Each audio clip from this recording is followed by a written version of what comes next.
And we've seen people die as a result of trying to find ways to stay warm when they have to stay outside. Union Gospel Mission is having a shelter crisis. There are not enough beds for people who want to get out of the rain. And there's more on the way, with a second storm forecasted to hit the coast this weekend. We're really entering into our first very rainy weekend of the season. And unfortunately, for the last 10 or so months, we have been at or above capacity in our 92-bed shelter almost every single night. From the start of the year, UGM has already turned away just under 2,000 people from their shelter because it hit capacity.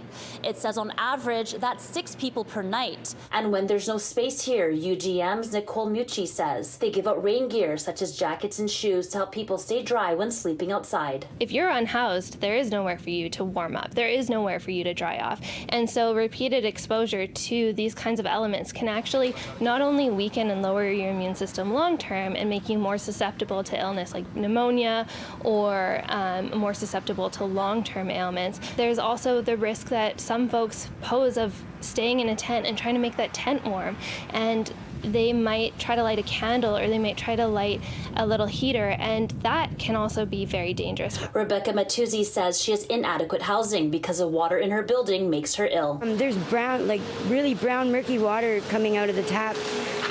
Nobody gave us any warnings. It's been coming out like it'll be clear and then it goes really brown for a while. Matuzzi says she'd rather sleep in a tent for now, but that's not easy either. This photo taken on Tuesday shows how quickly the rain can flood the streets. It's obviously unbearable to live in a tent, but imagine living in a tent that's flooding and being blown around by the wind. So I hope that all levels of government come together and we can get people housing so that we're not dealing with this situation. The city of Vancouver says crews are on site working to address the drainage issues with some of the downtown east side catch basins. A spokesperson says crews are prioritizing the Hastings and Columbia area.